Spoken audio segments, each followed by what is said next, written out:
حضور اقدس صلی اللہ علیہ وسلم نے حجۃ الوداع میں خطبہ دیتے ہوئے فرمایا، زمانہ اسی حالت پر آ گیا ہے جس حالت پر اللہ تعالیٰ نے آسمانوں اور زمینوں کی پیدائش کے وقت رکھا تھا۔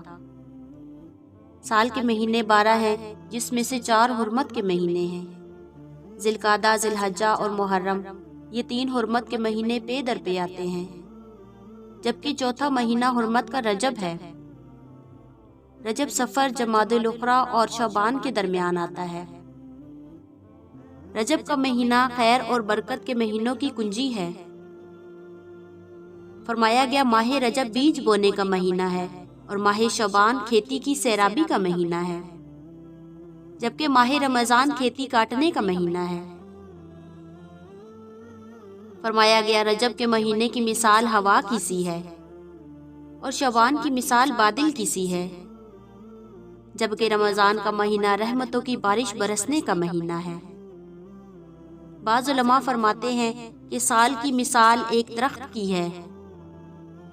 ماہ رجب کے دن اس درخت میں پتے لگنے کے دن ہیں، ماہ شعبان کے دن اس کی شاخیں نکلنے کے دن ہیں، اور رمضان کے دن اس کے پھل توڑنے کے دن ہیں، اور مومنین پھل توڑنے والے ہیں۔ جس شخص کا صحیفہ گناہوں سے سیاہ ہو چکا ہے، اس کے لائق یہ بات ہے کہ اس مہینے میں توبہ کر کے اپنے صحیفے یعنی اعمال نامے کو سفید کر لے۔ اور جس شخص نے اپنی عمر کھیل کود میں ضائع کی ہے، بیکار مشاغل میں وقت گزارا ہے، اسے چاہیے کہ عمر کے باقی ایام کو غنیمت سمجھے۔ کسی شاعر نے کہا، اپنے سیاہ اعمال کو ماہ رجب میں سفید کر لے، ایسے نیک اعمال کے ساتھ جو انگاروں سے نجات دینے والے ہیں۔ حرمت کے مہینوں میں سے حرمت کا مہینہ رجب آ پہنچا ہے۔ جب کوئی دعا کرنے والا اس مہینے میں دعا کرے تو نامراد نہیں رہتا۔ خوشخبری ہے اس بندے کے لیے جس کے اعمال اس مہینے میں اچھے ہیں، وہ اپنے آپ کو بے حیائی اور شک و شبہ کی بات میں نہیں رہنے دیتا۔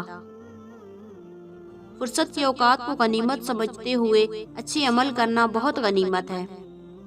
اپنے اوقات میں طاعت کی غنیمت حاصل کر لینا اس کے لیے بہت بڑی فضیلت ہے۔ اے بندے، رجوع کرتے ہوئے آگے بڑھ اور رجب کو غنیمت سمجھ۔ توبہ کرنے والے کے لیے میرا درگزر کرنا واجب ہے۔ اس مہینے میں کئی دروازے ہیں جو توبہ کرنے والوں کے لیے کھول دیے جاتے ہیں، بس ہر کوئی ہماری طرف دوڑتا ہے۔ ہمارے رحمت کے دروازوں پر اپنی سواریوں سے نیچے اتر آؤ اچھے گمان کے ساتھ، پس وہ چیز جو آدمی طلب کر لے گا اس کو پا لے گا۔ ہم نے ان پر اپنی مہربانیاں بکھیر دیں، اچھے اعمال کی قبولیت نچھاور کر دی، جو چاہے اس کو لوٹ کر کامیاب ہو جائے۔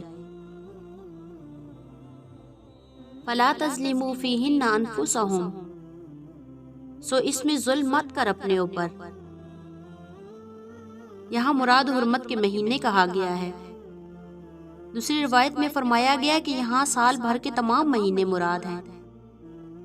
ان مہینوں کو حرمت کے مہینے اس لیے کہا جاتا ہے کیونکہ ان میں جنگ کرنا حرام ہے۔ یہ بات دور جاہلیت میں بھی مشہور تھی۔